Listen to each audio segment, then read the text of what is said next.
Amreli ST ડેપોના પ્લેટફોર્મના board ફરતા સામાજિક અગ્રણીઓ આવ્યા છે મેદાને। એજન્સી દ્વારા પહેલા હતા તેમ બોર્ડ સાંજ સુધીમાં નહીં કરવામાં આવે તો આવતીકાલે કલેક્ટર કચેરીએ અનજળનો ત્યાગ કરવાની સામાજિક અગ્રણી નરેશભાઈ વાળાએ ચીમકી આપી છે। તેમજ જે મુસાફરોએ રિઝર્વેશન કરેલું હોય તે વેઇટિંગ રૂમના તાળા એજન્સી દ્વારા ખોલવામાં આવે તેવી નરેશભાઈ વાળાએ માંગ કરી છે। અમરેલી એસટી નિયામક દ્વારા એજન્સીને નોટિસ આપવા છતાં એજન્સી દ્વારા નિયમોનો ઉલાળ્યો કરવામાં આવ્યો છે, હજુ તે પાલન કર્યું નથી।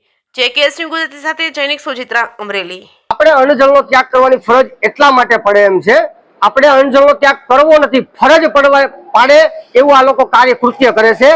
આની અંદર વિભાગીય નિયામક જે એસટી ના અધિકારી છે એને આ લોકો એવું લખીને આપે છે કે તમે આ બોર્ડ આજે બોર્ડ બદલી નાખ્યા છે, એ બોર્ડ એમને રહેવા દો, જો નહીં રહેવા દો તો તમારી ઉપર જે અમારે આ ડેપોની અંદર જે કાંઈ ખર્ચો થાય છે મેન્ટેનન્સ, એ ખર્ચો તમારી સીધે દોડવામાં આવશે અને પબ્લિક દ્વારા આનો પૂરો વિરોધ કરવામાં આવશે। પબ્લિકને હાલાકી પડે છે, આજે આ બધું બંધ છે અને જો આપ આજે જીએસઆરટીસી કરાર કરી દીધા છે નીલા એન્ટરપ્રાઇઝ ને કે પબ્લિક વિથ પ્રાઇવેટ પ્રોપર્ટી, તો આજે પબ્લિકને આ હાલાકી પડે છે અને એસટી ના અધિકારીઓ છે એ લોકો એમ કહે છે કે આની અંદર અમે કોઈ વસ્તુ કરી શકીએ તેમ નથી, માટે આપણે અણજળનો ત્યાગ કરવાની ફરજ પડશે। જો સાંજ સુધીની અંદર આ ડેપોના જે પ્લેટફોર્મ છે જે હકી સ્થિતિમાં ન થાય તો